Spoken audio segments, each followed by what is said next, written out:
All right, guys, we have 2 tables ready to go. I'm going to play a session live for you. I'm going to show you how to think about poker in a vacuum.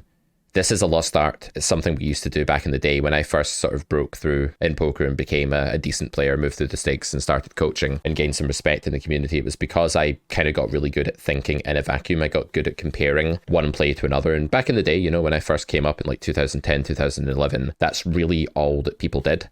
And there were elite professional poker players who just did that, who didn't talk about frequencies, who didn't talk about having a toolkit of bet sizes and only using one to simplify their game, who didn't talk about making sure that their frequencies were balanced, and they really didn't talk at all about things like, if I fold here, how much of my range am I folding? They just got to the point, they got to the heart of the issue. And they would ask things like, how good is it to call here against the average human? Or this player type if they knew that, or this reg if they knew that, or this recreational if they knew that. And they would get really good at weighing that up. And vacuum thinking is simply engaging with each and every factor that is present in that moment in time where you have to make your decision.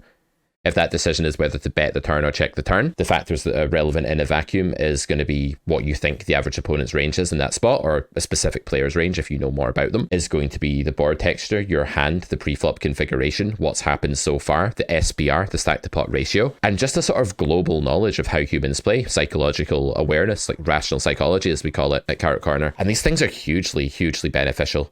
And when you get good at that, you can very often just tell apart the best line from the worst one, or the best bet size from a slightly inferior size, by simply knowing, you know, having that awareness of those factors. And a lot of it's subconscious, you know, a lot of it's feel and it's intuition, and that's nothing hocus pocus. There's nothing spiritual about that as far as I'm concerned. There's nothing metaphysical about that.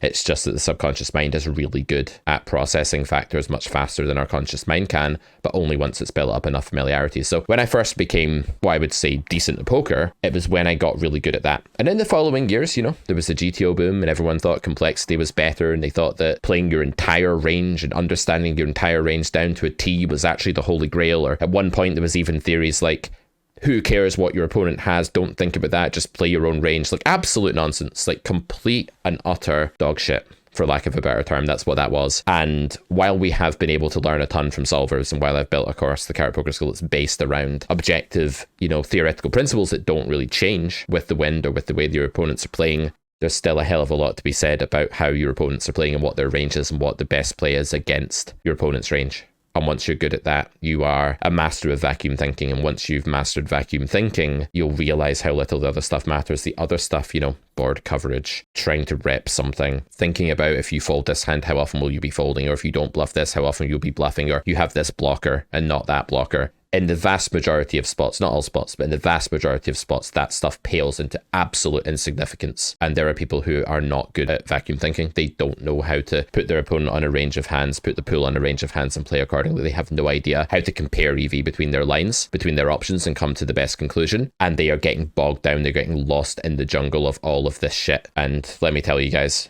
you need to master vacuum thinking first, and that's what I'm going to try and show you to do in this video, is get really good at just comparing your options and thinking in a vacuum. And the other stuff can wait, you know.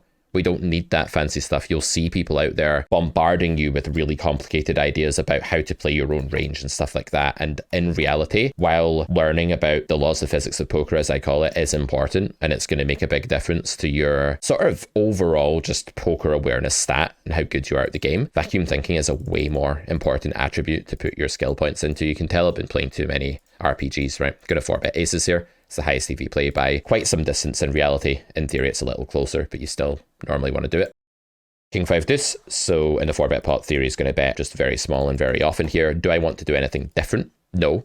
I don't believe that if I check here, my opponent's going to start bluffing much. I think this will be pretty underbluffed if I check actually in general. And therefore, just betting small and value betting at this SPR is the right play. I'm not going to get lost in the weeds of exactly what sizing I want to use there. I don't think it's super important. Going B60 with King 10 and then following through. We just won the aces, they folded flop.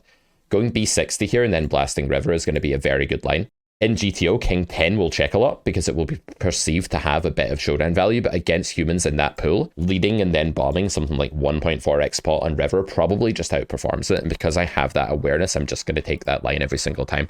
Won't I be over bluffing? That's the point. So people get lost in this obsession about their own range and balance. I'm worried I'll be over bluffing if I do X. But X is really good. So you should do it. This guy's totally starstruck right now. He can't fucking believe his eyes. He's like, the carrot man is in my pool. I'm so lucky to have the privilege of playing against this great vacuum thinker. And no, that doesn't mean I'm thinking about the vacuum cleaning. If you look at my Google search history, what you're going to see is best vacuum cleaners, because I was trying to Google how you spell vacuum, and I think that came up. I've learned that it has 1 C and 2 U's. My editor probably knows that, and she didn't even grow up speaking English as her first language. That's embarrassing, right? Let's start betting here. I think it's good. I think it's better than checking against pool. I'll explain why in a minute. Here, I'm going to check because I timed down to 1 second because I was rambling. I don't have a massive preference here between betting and checking. I do think people are a bit too disorderly, though, with their betting over here with the ace-5. Go check back again. The ace-10, we are going to go very big on river. I think this is actually the perfect sizing. It's just below 20. Bit too easy. Is that not like a really famous player? Is that a rip-off of a really famous player? Over here, we're just going to show down. And the reason I think this is the best sizing is that it's kind of an elasticity sweet spot. We won here against ace-7. There was no value betting, though. I think it's a bit of a sweet spot because, well, people are just going to look you up with random bluff catchers, right? Because they don't believe you. Ace-4 tanky is kind of ridiculous. It's like a very, very easy call. Okay, the 4 blocks a few bluffs, but that's like neither here nor there. I think you just want to call against the average reg in that spot. But the reason I went for the sizing I did is that humans are, by and large, going to make up their mind quite intuitively about whether to bluff catch that river. They're not going to be slicing and dicing their range up as a solver does and like calling X%. You know, solver's perfectly elastic. Solver's amazing at reacting to your sizing. It's basically a supercomputer. It's like, boom, you increased your sizing by 6.8 big blinds. I shrink my range by 13% in this spot. This obviously depends on the pot size, right? Don't take that as a hard and fast rule. Here we have to open ace-deuce because it's way better with a recreational in the big blind than not opening it. So you just do it and you don't think twice and you don't care about your charts. Another constant offender of vacuum thinking is a range chart pre-flop. Guys, the range charts are obnoxious ogres. They're basically blind and they go in with a club and they're like, do this! And they're wrong most of the time, because not most of the time, but in real life, you know, one player is better than the other so often. So we found the right sizing there with the ace-10, I think, just based on vacuum thinking. Not because I'm like, well, Mark, I want to play this toolkit and I want to rep this and blah, blah. And if I was bluffing, I would do that. Some people get so lost in the weeds of this like range thinking that they completely misapply it. Did you know that even in GTO, even in a place where vacuum thinking is kind of, it still matters, but it's to some extent yielding to the idea of like balance and stuff. If this wasn't a big bet, I would raise 5s as a hybrid. Even with the 5 of spades here, I'm just going to fold. I think this is a little bit close, but against the bigger bet here, I think fold is right. I think people are very bet size equals hand strength oriented in spots like that. So anyway, did you know in GTO, when it comes to building a strategy, the value hands are kind of the drivers of the bus. I've said this many times in Carrot Poker School and in other content. And the bluffs are kind of the passengers that they go along with it. And usually your value hands pick a size that they want to use based on vacuum thinking. And then your bluffs sort of follow suit in a more existential kind of like, we need a bluffing range to stop our opponent exploiting us kind of way. So I think this is the big issue, is that people get that backwards. And they sometimes say things like, well, I'm going to bet this size because that's what my bluffs would do. And it's like, not only is it range thinking before vacuum thinking, which is a real pitfall, but they're actually getting it backwards. So sometimes when people, you know, don't have the overall poker general knowledge or poker IQ to actually think in terms of range versus range, and I'm not even saying you should, even if you can, you should know when to turn that switch on and when to turn it off. But people who try and think in terms of range versus range and can't even think in a vacuum yet, inevitably butcher it and don't even think about the most important thing while they're at it. We have a splash pot over here. I think it's customary in GG Poker to emote at the start of a splash pot, but for some reason we boomered our way through that and didn't manage to emote. So that probably is a curse, and we're going to get stacked now with the deuces. 10 big blinds, we can't really do anything. Cutoff versus hijack. True EV fold is just higher than any other line. So true EV, you know, this is the drum roll thing. We go true EV. We do this a lot, and it's a bit of a gimmick, but the reason we do it is that we really do need to, in this day and age, unfortunately, separate the term true EV from theoretical EV. So when I say true EV, I'm talking about what is best right here, right now in a vacuum against the human or the subset of humans that I'm up against. So here, I don't know the player. E-Apple, no idea who this is. Could be recreational, could be a reg. We can't tell a lot from the sizing. If they're recreational, their range here is probably going to be a little bit too strong for 3-betting in the first place. Now, I don't think you raise here in GTO, but you definitely don't raise here in reality. And the reason that you don't is that if you think you have some skill edge, then you take these pot odds and you try and outplay your opponent later on in the hand and position. And that can actually mean that the vacuum EV of call is higher than the vacuum EV of jamming or raising the flop or whatever it may be. Like I say, I don't think this is a hand that in position, you know, you really want to reopen with anyway. But yeah, it's definitely fine. So check and bet are both okay here. I'd imagine this is a little bit underprotected. This is super double gut shot, like double flush draw, straight draws, flush draws everywhere. If villain is checking a good hand, they are probably going to jam on us here. I do think we'll face jam less than we should, but I'm probably just going to check back and then bluff river. Obviously a very good river card for our range. 9s is way more in our range than villains on this node. Villains range is a bit more diluted by other stuff.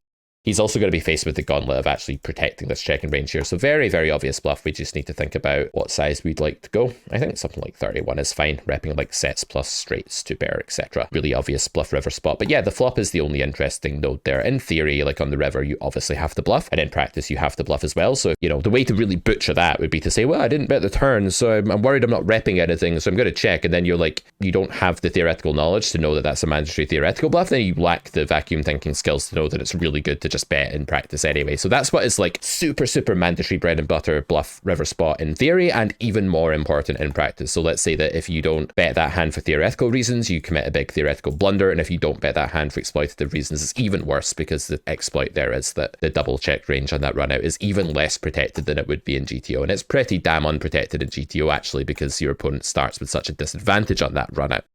You can see how vacuum thinking works. So here GTO says check practically everything. In theory, that's fine, and in practice, that's also fine, because we have a robust enough hand that can just check call. This is out of control for most people at these stakes. They're not really managing their leads correctly whatsoever. That said, nothing really changes. GTO calls, we call in real life too. We have enough showdown value, we have redraw, we're getting 4-1, we're just really, really happy. And villain checks, 7 river. We just probably bluff catch here. When aggression is scattered on a run out like this, villain is going to overbluff. Here they decide not to, but it's going to be super overbluffed. We are snapping the river, even though we just have a lowly pair of 7s. That's going to be a spot where Grady of the Carrot Poker School, Grady is, of course, it's all about mass data. If you haven't picked it up yet, I'd definitely recommend it. Like, it's super valuable. It's the course that's probably going to add the most EV to your game in the fastest amount of time. Cash injection is also like a mini sort of quick fix, find some killer exploits thing, but Grady is a comprehensive, you know, full Bible on basically tendencies and how to exploit. 6-5 I'm always going to call, because I just think it's higher EV than not calling. I'm always going to check raise flop, because I think it's higher EV than check calling. GTO will do both. Does that mean you should try and emulate it and also do both? No, you should just raise, because this is underprotected, no folded, so you just raise. Hopefully he folds so I look like a boss. Yes, come on. It's always good when they make you look good, right? Because there's some trolls out there who are watching this. Do I want to blast the 10? I don't think I do. I just want to check the 10 and we'll see about river. I think it's a really bad card for range. They should be donking this card a bit, and they probably won't, so they're actually quite uncapped here. I think we just don't get the fold equity we need here. Like, they have an ace. They check an ace too often on river, and they also just call a jack too often if I bet here, so this is an underfolded spot I need to give up in. And if you don't know that, you end up bluffing, because GTO's like, well, you know, some of your hands should bluff here. Some of them need to. Gotta find your bluffs, and the way to really screw that spot up is to go, I'm at the bottom of my range, so I have to bluff, and that's only true if A, there's no exploitative exception, which there was there. We have a clearly over-defended node there, so we don't want to bluff in it. Or B, just don't have a range advantage. Your range is not doing very well, and then you can't just bluff all hands with no showdown value. Clear call with queen 8. So yeah, this pool is easy, because all you need to do is figure out what play is best against not very good poker players and do that. And that's generally it. I don't think that the rake being a bit higher on GG than it is on like stars or something, while you might have ethical gripes with that, and that's understandable, I don't think that's a reason to not play in this site. I wonder how much we can see. The thing is here, right?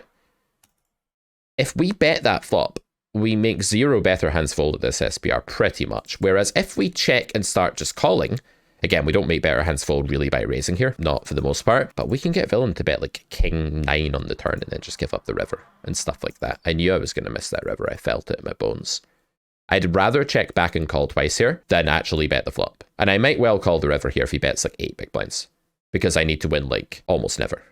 Yeah, he bets half pot. I need to win 25% of the time. I'm going to call ace queen. I think we win 35% here. And at least by taking this line, I can actually get money into the pot against hands I'm crushing. So let's call. Chop, chop. See, they have no definition there. That's one hand that, yeah, he doesn't fold that on flop anyway. But very, very few better hands folding flop there if we bet. We want to allow villain to invest with the absolute bottom of their range. I think 80% of you watching this, no offense if you're an exception, you know, feel free to be like, that's not me, Pete. I'm one of the better players. I'm a good player. Pete, I'm good. I'm good. Don't call me bad, Pete. Feel free to do that if you want. But 80%, there's no really getting around it. 80% of you watching this probably bet that flop. And it's actually really bad in real life. And it's hard to see that when your poker education is a dude with a solver going, okay, solver says here. Like, if that's your poker education, oh, it's going to be rough, man, because you're going to miss out on all the street smart skills. So here, check is way better than bet. There's absolutely no two ways about it. 7 deuce deuce, you can build a betting range. In theory, the deuce is kind of low. In practice, it's just better to bet. Now, here I'm a little torn. I think I'm just going to bet 2 big blinds. I think this is the best play in practice now. And again, that's all I care about. Queen jack, I could 3-bet, I could call. I don't really care, I just called because it will be a bit simpler to play while I've got 2 hands going on. We get raised, this will be mergy, it'll be 6s, it'll be 8-7, it will be hands that crush us, like 3s, it will be air. We don't want to commit a polarization error by 3-betting here. We want to just probably call down on most runouts. That runout's a bit dicey. The guy has a 42 VPIP though, he looks a little bit insane. Over here we're going to call. We could raise here too, I don't think it's a big difference. Yeah, I mean, I'm just going to call. It's just too weird and I need like 26% and the guy looks splashy. I'm probably going to lose here more than I'm going to win, but I think we still call.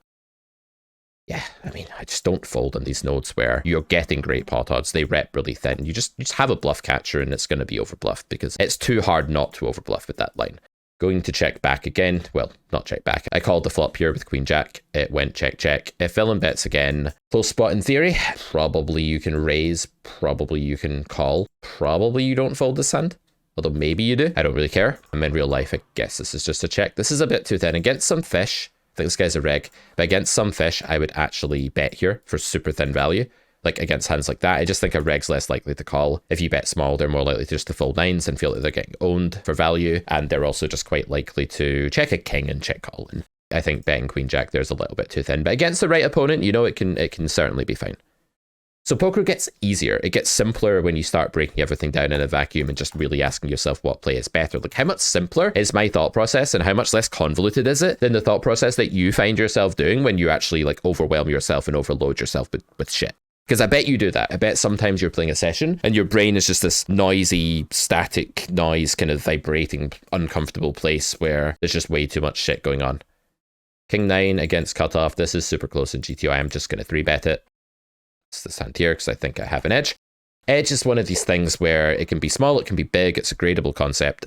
If a weaker player opens a cutoff and you have 6-5 suited in your button, you need to 3-bet, right? Like it's just how edge works because I don't really care who you are. Anyone watching this is very likely to have an edge against the fish in that spot because it's a super easy spot to play. Their big mistake comes at the start of the game tree that they don't 4-bet you enough. We've been over stuff like this many times. King 3 here, like, I mean, our pot odds are so phenomenal here. They really are. But this hand is so tragically bad. But that said, so are the opponents probably. I think we can peel. It's probably a fold in GTO. But because I think they're just going to do stuff wrong, I'm going to take a flop here with a cold 10 bigs in the middle. I don't know if that's right or wrong. It might be wrong. It's probably wrong in theory. Probably we just don't care enough about that. But here, I think that there'll be enough misplays from the opponents that we do just take a look there. We flop trip 3s, we flop a king, or they just start being placid and let us realize equity. All of that stuff can be good. It's probably worth it to call, I would think. But it is a horrible multi-way hand. I could be wrong about that though. Let me know what you think. Yeah, they say they're just playing junk anyway, which is by far the best hand. This is another thing, like people in splash spots, they do feel like they have to open absolutely everything. They feel completely, you know, allured by the extra 10 big blinds, and fair enough. This hand 3-bet's going to underperform, and to understand why that is, well, you're bluffing, right? If you 3-bet ace-3 big blind against hijack, you're relying mostly on pre-flop fold equity to survive. And when you're out of position against a stronger range, a lot of the edge you would have 3-betting a weaker player in some in-position favourable spot's going to disperse. It's going to be gone. And so you just want to play your hand as an implied odds mining, keep the SPR big and use SPR and implied odds to do well kind of spot. You don't want to 3-bet this hand. So yeah, a lot of things that are indifferent in GTO where chart mixes, they're just not in real life. And this is just so powerful when you realize it's so liberating. Fold equity against better hands here is, I mean, it's not terrible. I do think we're going to be allowed to show down sometimes though with, you know, and actually do well. This pot size bet's not something I want to bluff catch. The other problem with bluff catching here is that you run into like ace 10 that's just like merging and making polarization mistake here. So you want to fold here. It's super liberating when you actually realize that you're not indifferent. Being indifferent or thinking you're indifferent when you're not is exhausting. And it's really boring and it's not fun. So here we have Emma Papa. Looks like a weaker player to me. Might not be. I might be a reg actually. I don't know. But I don't care. I have the 10-8 suited. I probably have a big skill edge because I'm arrogant. So I 3-bet. You see it worked. They folded. You see? I told you it was good. What's the fallacy there, guys? Tell me in the comments the fallacy I'm committing. There's a lot of bad content out there, you know. A lot of scammers out there in poker, you know. I'm just kidding. There aren't actually a lot of scammers. People are so fucking paranoid in this industry. They're like, it's a scammer. There really aren't that many scammers out there. There are people that think they're better than they are. That's one thing. I've fallen into that category in the past when I was playing shit and playing in the GTO cocoon, thinking I was being really fancy and elaborate with my super advanced poker theory, which, you know, is great. If you're a high stakes player, you're playing really tough games, that's great. You do need some of that. And we do that in grade 3 of the Carrot Poker School. So if you're more advanced, we have a course for that, you know. But I would stream 100 NL or 200 NL or something. And a lot of the time, if you go back a few years, that content was I wasn't right because I wasn't thinking enough in a vacuum. And I'm a way better coach today because I've just gone back to vacuum thinking for the most part. And now that you've got the theory. So it's like the theory is kind of like you're building up your overall general knowledge or poker IQ, and it allows you to adapt to way more situations and stuff like that. This is probably good for like third pot or bigger here, actually. I gave the opponent a bit of rope again on the turn because I think people are a bit disorderly. You could also block the turn. And I think when we get to the river, it's less likely now that you're going to face a lot of aggression when you've not faced it already, because the player pool tends to siphon itself into two parts. There are people that aggress earlier and people that just don't aggress. There's some that do wait till river to aggress as well, but it's not as common. So anyway, like building up your theory, your IQ, and that's really great. But what actually separates big winners from non-big winners is the ability to just get right down to the hard and fast vacuum EV. I said vacuum EV enough times. Imagine playing a drinking game with this video. Whenever I said vacuum, you have to drink. Imagine that. Here, okay, I didn't mean to time down. Usually just want to bet this flop in real life, and that's because people will under-raise. This guy has raised this time, but that doesn't mean that he's not under-raising. If that feels like a contradiction to you, you don't deserve to play the game. It's not a contradiction. The spot can be under-raised, yet, you know, people can just have a hand they want to raise, like 10-9 of clubs or a jack. The hands that won't be raised enough, there's like king-queen or king-10 or something, like these backdoor kind of hands. I think that's a spot where you want to c-bet, and the reason is that when you have a flimsy hand on the flop that's not a terrible c-bet, you usually want to c-bet when it's an unmade hand against the random weaker player or, you know, unskilled pool. And the reason for that is that they will lead the turn a bit too randomly and they will under-raise the flop and possibly overfold the flop as well. So it just transpires that checking goes down in EV with really bad hands, betting goes up. This you can just fold to 3x, like big blind against under the gun. You just don't have to play this hand. Against 2.5, it's close to break even. That's not a spot where I expect to have a massive edge when you're out of position with a suited. With an offsuit, sorry, Broadway, it's going to be hard to use skill edge there. Pocket queens is obviously a terrible hand. We hate pocket queens. We're very glad that we didn't have to play a pot with them. If you like playing pocket queens, there's something wrong with you. Something very wrong with you. They're clearly awful. And no, I'm not being misogynistic. If there were other female cards, like I'm sure that some of them would be okay. So I'm not just hating on them because they're queens and not kings, but they are really annoying pre, right? Queens are like that hand that whenever you get it in pre, you kind of have to in some late position spots, but you just never do that well. See, now they're haunting me. Now they're back again. The queens are back to cause even more pain in our lives. Gonna drop our 3-bet size because we hate queens. Put less money into the pot with the queens, guys. If I ever go small, I have queens. See, this is a terrible spot in real life. We're obviously calling. I'm never felting here. Shoving here is terrible. You can overbet here or you can check. I'm just going to check because I've got another decision to make and I think it's ambiguously close. Over here, we're going to flat and flop a queen. No. Good board for a range. Not the best board in the world for our hand. Our opponent just randomly bets. I guess we call. I'm going to check down here. We're usually going to lose. There's a little bit of showdown value, though. Wow, he just misses a completely mandatory bluff. That is 100 Russian cash on GG. I'm going to call here. I think raising is just silly. We get no transparency. We don't deny any equity to anything good. And villain just gets to play perfectly, pretty much. Okay, we deny equity to like ace-king. Gonna stick this in because this is never a bluff. This is a recreational player with a set or something, and they're probably not even 4-betting king queen pre, so we probably just win because this could be like one pair spew. This could be kings. I bet you this is like kings a bunch of the time. Might even be aces. Ace 3. Should we run it twice or once, guys? I will run it twice. Is that right? Is he gonna even offer? He might just be tilted and want to run it once. I feel like a club is coming on the first one, so I'm gonna run it twice. Oh, he wants to run it once. We've lost then. Oh, we won. Nice. Just shows you what your random fears are. They're bullshit. We said sorry. But it doesn't look like sorry to me. It looks like, yay, I'm happy, I'm relieved I won. I always think that's a relief face. But actually, it's a sorry face. This video feels like a stream right now, only I don't have the horrible distraction of chat. No offense, guys, but sometimes when I'm playing on Twitch, I get really distracted by chat. King Jack has loads of future prospects, loads of good stuff going for it. You just want to bet here. The fold equity is super useful. They can fold better hands immediately, like a6. They can call and then good things can happen. This is a fairly good thing. It's not the best thing in the world. They're quite polar here, actually. Not quite polar, that's the wrong thing to say, but they have hit the queen occasionally and then their other hands have been degraded.